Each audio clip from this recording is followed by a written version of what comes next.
I'll start with sharing my screen.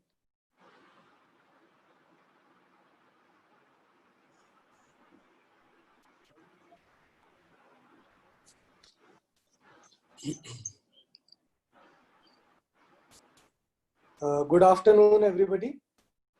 And thank you, Dr. Agarwal. And it gives me great pleasure and it's a great honor to be part of this meeting series. And thank you for inviting me to make this presentation today. I would like to clarify the topic.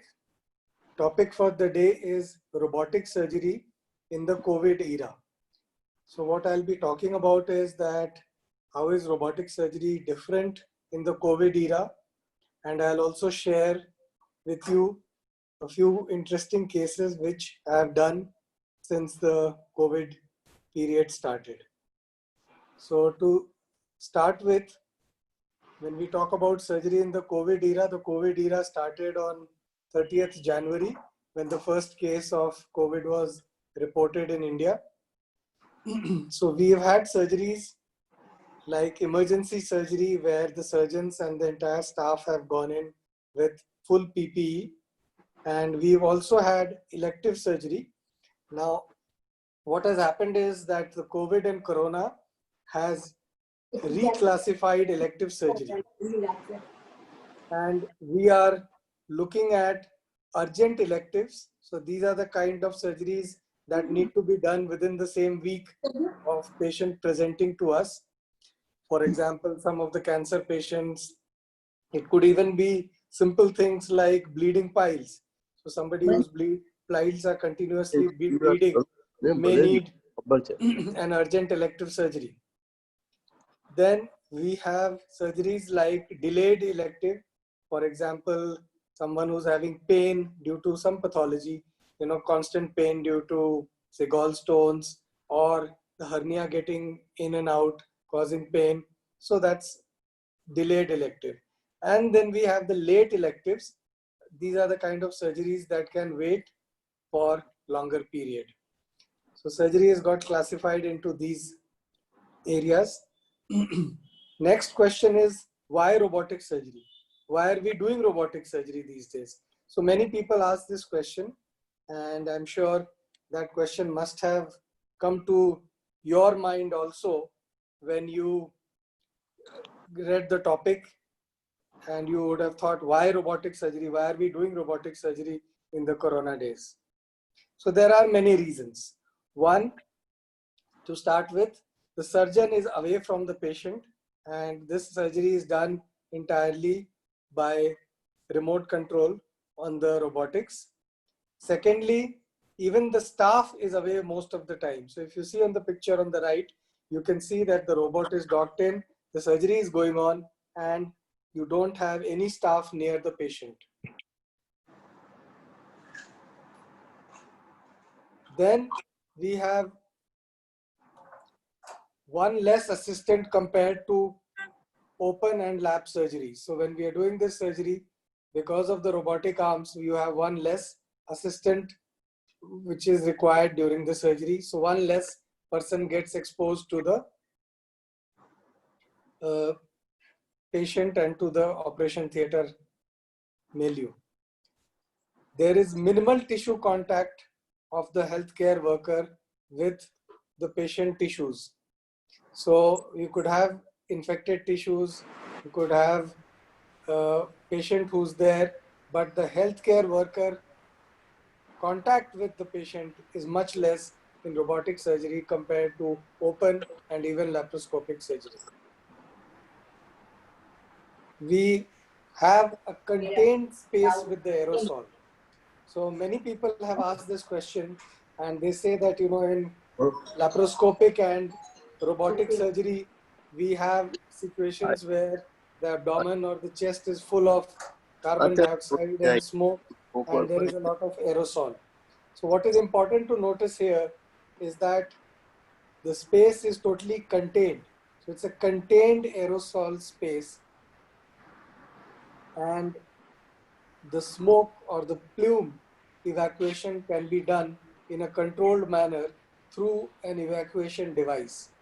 So just to explain to people what is plume. Now, plume is a combination of the smoke, the dead tissue, the debris, the carbon dioxide, and the material which is there inside the abdomen during the surgery. So it is very important to evacuate this plume. In the past, it has been seen that some cases of human papilloma virus has spread through the plume, and this has happened, years ago. Currently, we have no evidence whether corona spreads through the smoke and plume or not. However, we have to assume that it does spread, and due precautions are taken by all the staff who are available and who are present in the operation theater. For this, we have good evacuation device. And in fact, what happens is that we can evacuate the smoke and plume much better in a controlled manner in robotic surgery than we would do for open surgery. Hence, the advantage of robotic surgery here. The seventh point is that the hospital stay is reduced tremendously. We recently had a patient of cancer of the rectum who was operated, went home after 3 days, and many other such situations which are there. So less hospital stay, then there is a less chance of wound infections and therefore less post-operative visits. So we have much less post-operative visits after robotic surgery. So that's the eighth point. And therefore we can have more beds which are free for other patients. So if there is a bed crunch due to COVID and Corona, this robotic surgery is going to help us there too. So we've been doing robotic surgery for a while at Apollo Hospitals, New Delhi. I have personally done over 500 cases, and that is the kind of split up which I have had since July 2012 when we started. Majority, as you can see, have been bariatric surgery, but there has been a fair number of upper GI, lower GI, and thoracic surgeries as well. Now, when we talk about the COVID era, all the robotic surgeries in the COVID era that we've had pre-lockdown, which is 30th January, which is the date in which first corona was reported in India. So from 30th January to 23rd March at Apollo Hospital, Delhi, we had 43 cases of robotic surgery. Post-lockdown, which is from 24th March till about 15th July, we've had a total of 14 cases. And GI bariatric surgery, which I have done a total of 7 cases in the last few months. And these 7 cases have been that of bariatric surgery, pancreatic surgery, fundoplication for a hiatus hernia that had got obstructed, rectopexy, and a patient of rectal cancer. So I'll present to you the cases in a while. And for those who are not very familiar with the robot, who have not been to the robotic theater, this is what it looks like. You can see the robot on the left. There is a patient cart in the center, and there is a surgeon's console to the right where the surgeon sits. The robot looks something like that, and it has got 4 arms. There is a central camera arm. Arms 1, 2, and 3, 2 at a time can be used. All 3 are there inside the abdomen or chest, and 2 are used at a time by the surgeon. And you can see that the robot arms have got shoulder, elbow, wrist, which helps it in getting a nice 360-degree movement with the instruments, which we will just see in a short video clip too. The surgeon sits there at this console, which looks like, something like a video game parlor console. And there are these 3D goggles through which he looks inside. There are finger loops to control the instrument and the telescope. There is an arm rest which has the controls. And also there are foot pedals which controls the energy devices. It switches between various instruments and also controls the camera. So the surgeon sitting here can control the camera movement and 3 instrument movements. So basically it's like a surgeon with 4 arms.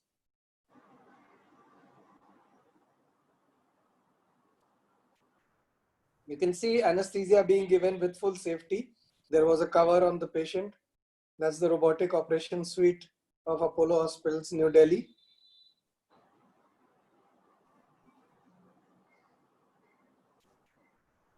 Patient has been anesthetized. Now this trocar has got special smoke evacuation exit port there. Exit now, and this is connected to the special viral filters which I was talking about. So this viral filter, the CO2 and the plume goes to the viral filter and then gets neutralized. Now that's the robot which has got wheeled in, and the docking of the robot is taking place, which is basically connecting the robotic arm to the patient. Now you can see that I am wearing my mask, N95, goggles, face shield. I am still wearing gloves. So the surgeon has to just take basic safety precautions here. He's far away from the center stage, while another surgeon who's there would be taking all the precautions. In open surgery or laparoscopic surgery, we would have needed 3 people standing there. But as you could see, that the surgery was being done with just 1 person standing there. So it's quite a bit of a protection. So the healthcare staff is well protected because they are away from the patient. There is very little tissue contact with the patient, and the smoke and the plume is safely removed by the machine which we have. So few jugaad which we have done or innovations, because there is leak of CO2 or gas when we introduce needle holders. So you can see in the left video that while introducing suture material, when there is a chance of any leak, that area is covered completely. So the assistant puts it inside and watches on the TV screen. Same thing happens, as you can see on the right, when we are introducing staplers. So there is very little contact of smoke and plume with the healthcare workers, the surgeon, the anesthetist, the OT technician, the nurses, and everything happens in a very controlled manner. Then this is the plume evacuation which I was talking about. You press the foot pedal and it gets connected. So you can see that is one trocar which has got a tube connected, and that tube further is connected to the viral filter machine which you can see there. So a few cases which we did, interesting cases. One was a patient, a 56-year-old from Mathura. Patient was avoiding cholecystectomy because of the COVID times. Finally, patient had gallstone pancreatitis, could not get permission to travel from Mathura to Delhi because you had to pass through the Gurgaon border at Faridabad, and he was not given permission. So an emergency cholecystectomy was done in Faridabad.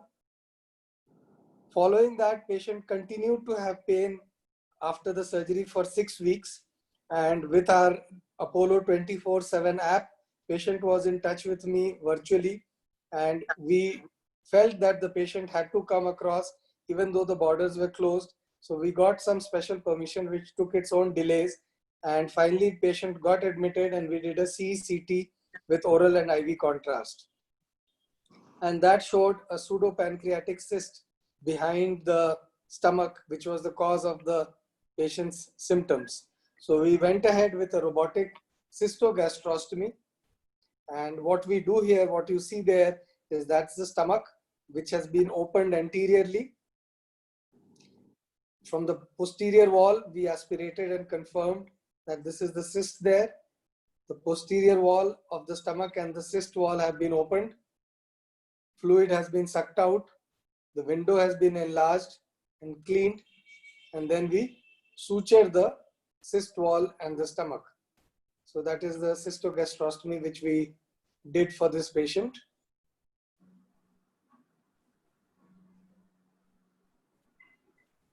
After years of doing the robotic surgery, I can say that this procedure or many of these complex procedures actually take less time doing robotically, considering all our trained OT staff and nurses don't take much time to get the robot ready.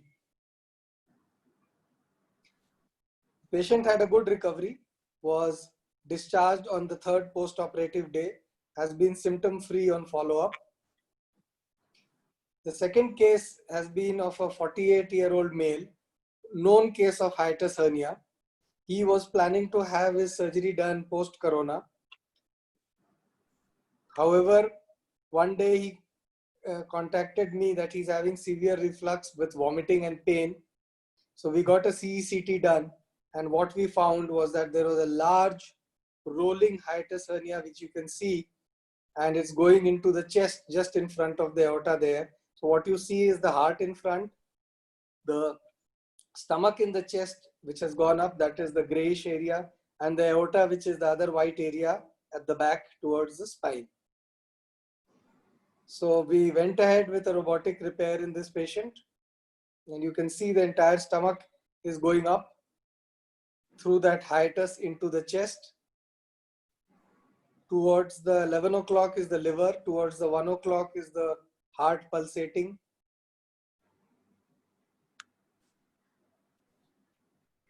And there's a thick sac all around.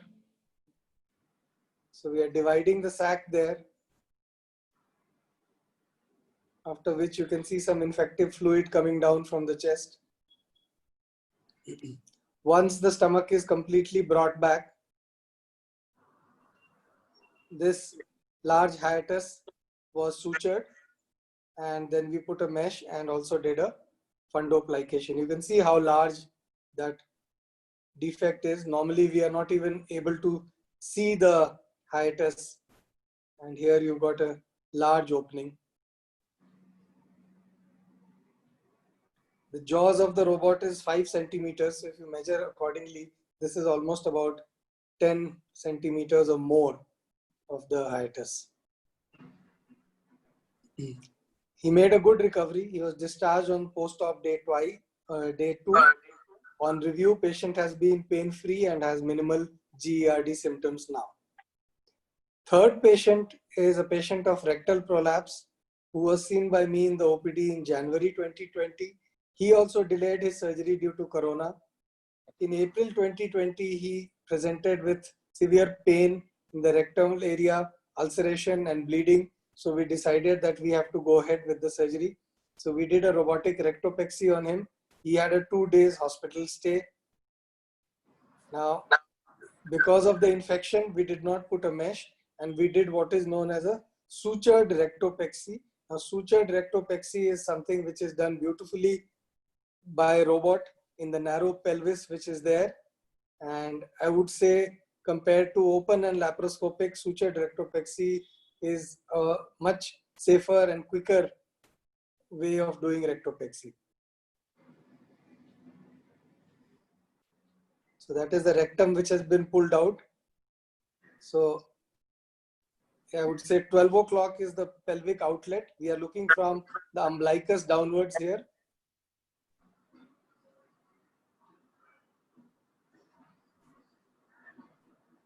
The fourth case was a patient of rectal cancer. He had his neoadjuvant chemo and radio done in Kolkata, and then he was awaiting his surgery.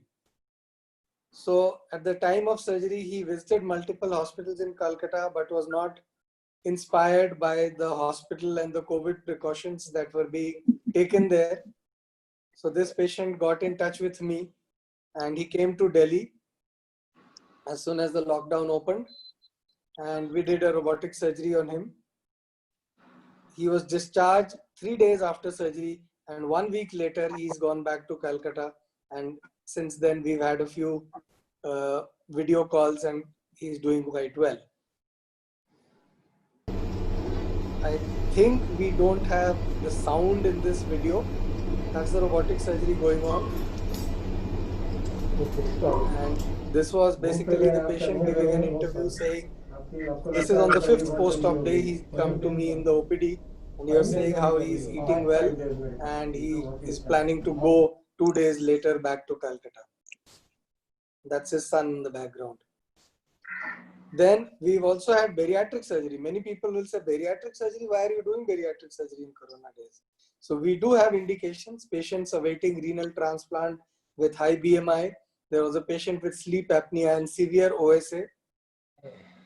Also had a patient with severe disc prolapse related pain that was requiring high dose painkillers.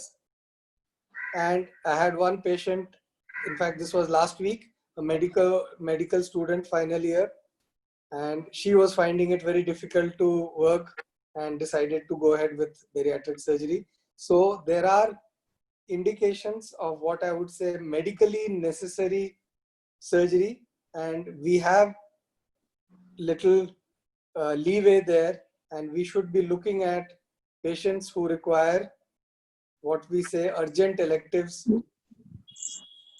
So this is the gastric bypass surgery which we do.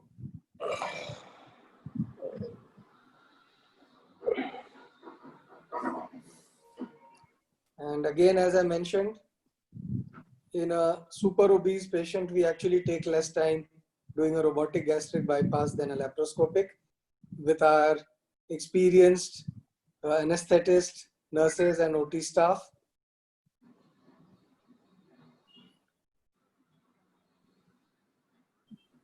So the main advantages I would reiterate, one is that all the surgeon, anesthetist, healthcare staff are away from the patient.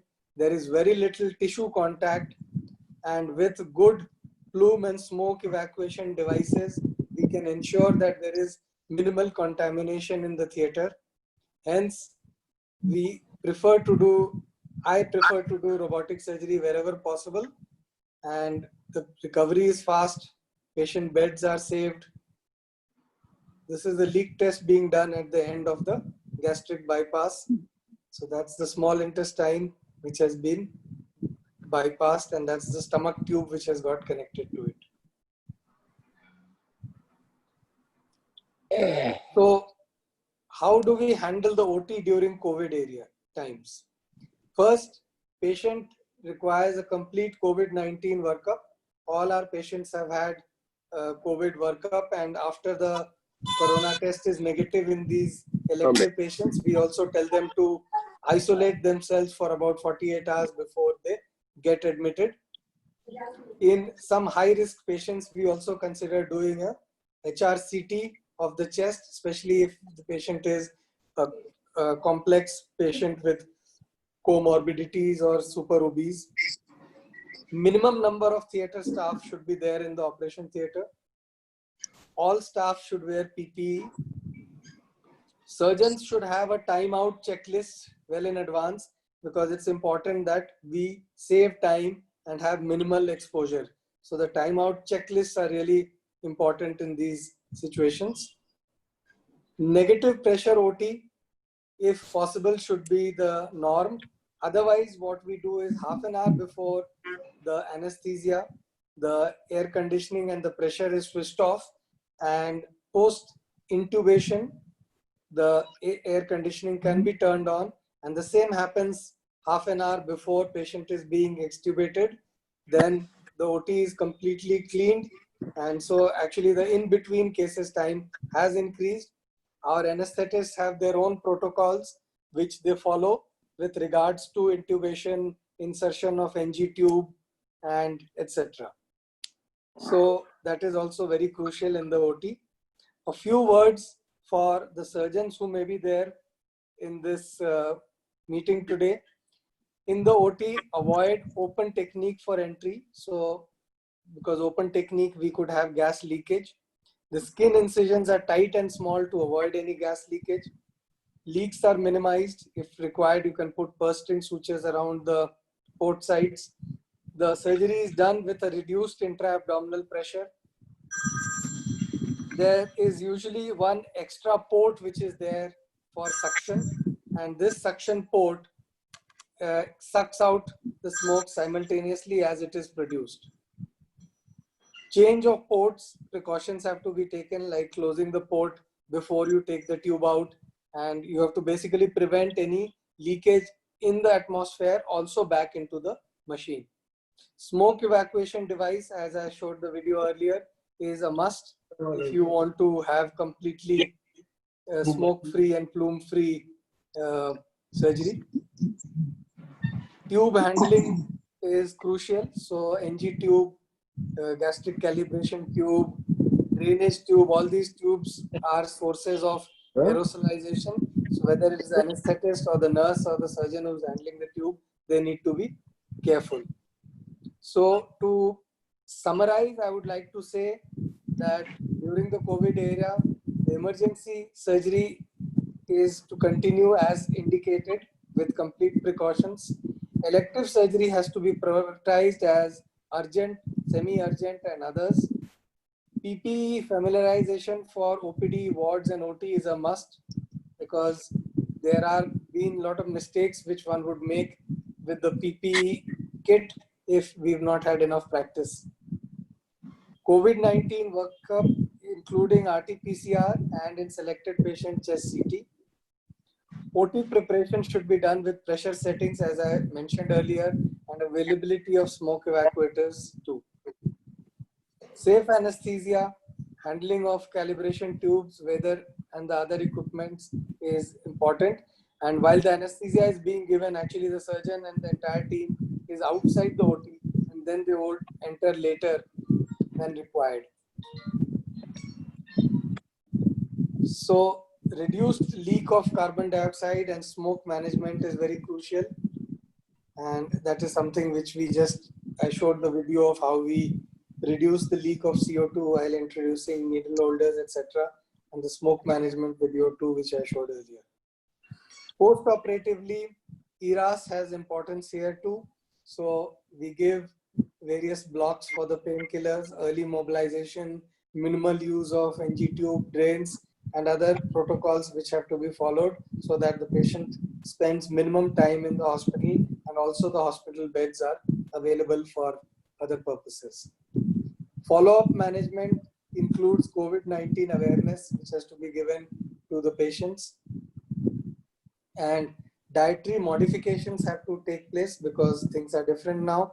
Home-based physical activity and exercise we teach all our patients. The 10th point is mainly for the bariatric patients, but others benefit too by it. So to conclude, I would like to say that for a while, non-COVID surgical patients have been neglected, and many cases have got delayed, and surgeons all over India, whoever I've spoken to, are saying that patients come now with quite a late complicated stage where the surgery becomes more risky and difficult. So elective surgery needs to be redefined, as I said, urgent elective, delayed electives, medically necessary surgery. That's another terminology that has been labeled in the US. Pre-op COVID test and isolation is crucial in the semi-elective patients. Robotic surgery, as I said, has got less risk to the staff, and wherever possible, I would prefer robotic surgery. Early recovery and discharge of the patients is something which is good for all. With that, I would like to thank everybody who's present in the meeting. And if there are any questions, I'll be happy to take them.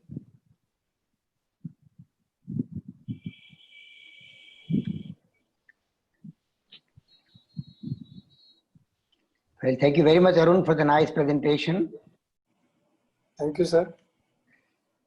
Any question? Now, just to get the ball rolling, Sir, where you do avoid surgery, robotic surgery, or in other words, what are the contraindications of robotic?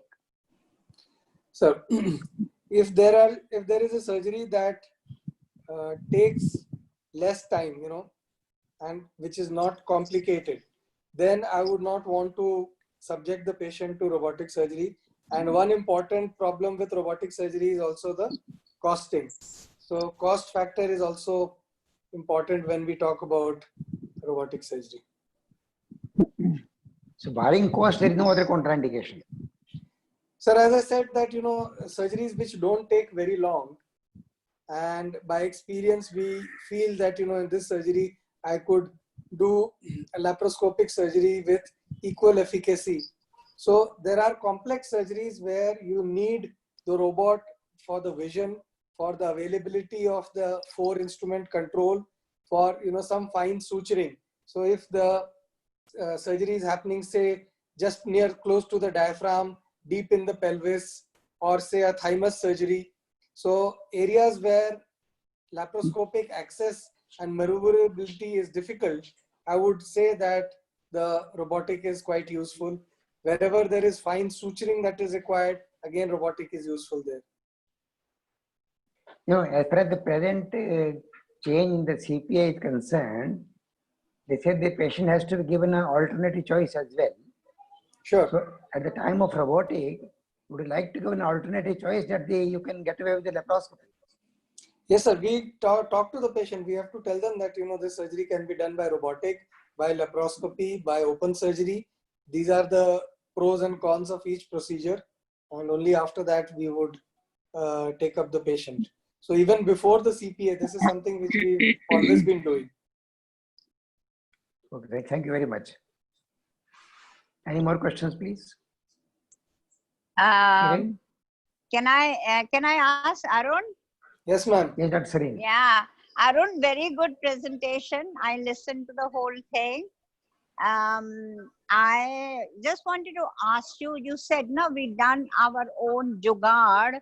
When you change the instrument from, you know, from one instrument and you have to put in the needle or something, and Right, the gas leaks out, the gas leaks out. Yes, you ma'am. showed us a green towel on top of it. Right, ma'am. After all, the air has to leak out. Air has to leak out somewhere. It may No, not ma'am. come as a spurt, but it Yes, will be yes. there in the atmosphere. So, True, ma'am. It any basically thoughts? basically it prevents any gush of that coming onto the face of the Yeah, surgeon the or gush. the healthcare worker. But it will be there in the air. You're not scared. That is not much to be worried about. No, ma'am. Supposing we are doing open surgery, then all this cautery, smoke and everything would be there throughout the surgery. And here we are talking about a few seconds or hardly a minute. So we are reducing it tremendously. There is another option to that.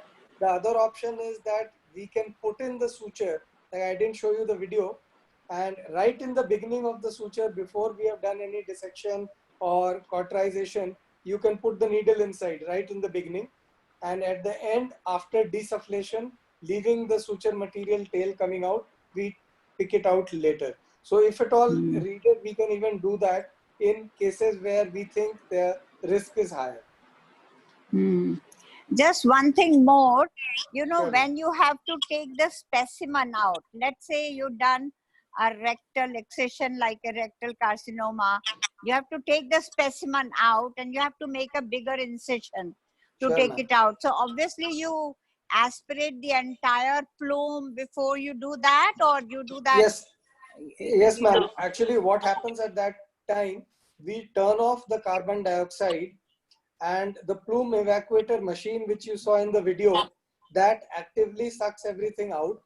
And at the end, when we are going to take out the specimen, even like, for example, laparoscopic surgery, for laparoscopic gallbladder surgery, these days we are desufflating the abdomen completely before we take out the specimen. Good, good. Very good, very good. So, yes, sir. Well, no question, Arun. Only compliments. Thank you, sir. Wonderful presentation. Wonderful presentation.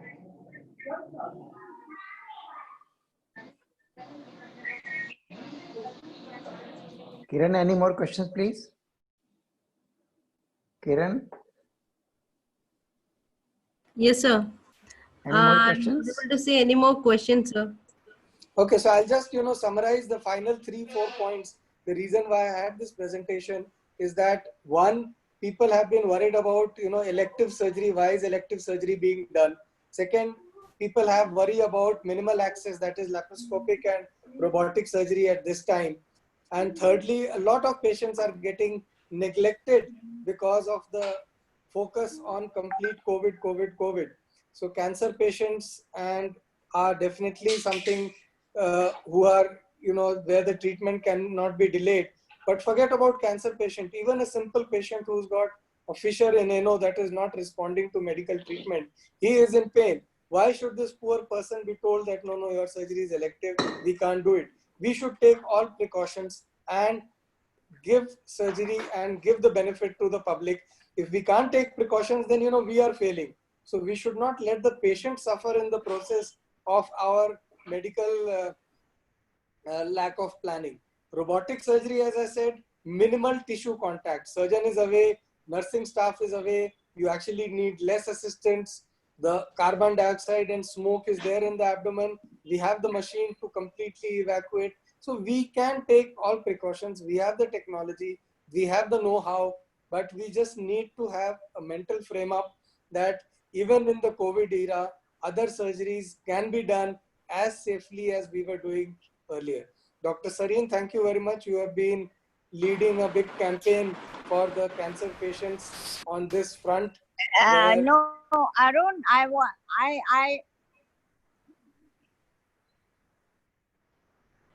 I also wanted to say that the COVID, I mean, this is for anybody who's listening. The COVID is going to stay with us. The COVID is going to stay with us for the next 12 months or 18 months. And as Dr. S.K. Agarwal also forwarded somebody saying that even the chicken pox has not gone. It can come up anytime during your lifetime and all that. So I think you're right. This is time to tell people that once the surgeon is taking all the precautions and the hospital is having stringent guidelines for COVID patients and non-COVID patients, it's time to come forward and get the surgeries done.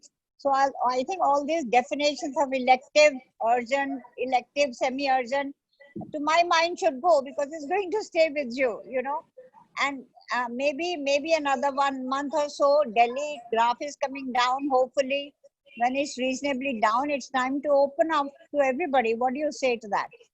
Right, ma'am. Absolutely right. Well, luckily, we have got a very robust program to prevent against COVID precautions. So there should be no hesitation, and surgery is absolutely safe in Apollo Delhi. Yeah, right. That is true. Though of course, Dr. Agarwal, we are just discussing, I mean, as much robust as possible, but some places, obviously, when you have an indeterminate, suspicious person, which is made to stay with the person who has it, that suspicious ward is separate. I mean, there are times when you can't, but I mean, still we have one of the most robust program of COVID separate ward from the non-COVID. So I agree with you. I think another 2 or 3 weeks down the line, we should start doing all kinds of surgeries. Okay. Arun, any particular comment on robotics in the revised guidelines of CPA? No, sir, there's nothing in the revised guidelines and the CPA. In fact, you will be glad to know that there has been revised guidelines in the insurance sector, and from October 2020, robotic surgery is going to be covered by the insurance too. That's good news. Very good. That's very a good news. Ah. All insurance companies or particular insurance company? Sir, the insurance company will have to clearly say in the policy that robotic surgery or bariatric surgery is not covered, because right now they are not saying that. So the new policies, they cannot refuse. So we need to give reasons why robotic surgery is being done. I've got the full detailed judgment which is there, and this is the judgment of the government asking all insurance companies to follow these guidelines from October 2020. So apart from the good presentation, it's a good breaking news. Thank you, sir. And also the good breaking news, Dr. Agarwal, is that I think he's the president of the Bariatric Society of India or international. What are you, Dr. Arun? Ma'am, I've just finished my term with the National Society, but the international one I still am. So you are the president of the International Society. Right, ma'am. Wow, very good. That's another good news, Dr. Agarwal. Any more questions, please? Well, thank you very much, Arun. Thank you very sir. much for the excellent presentation. Thank you, sir. Thanks.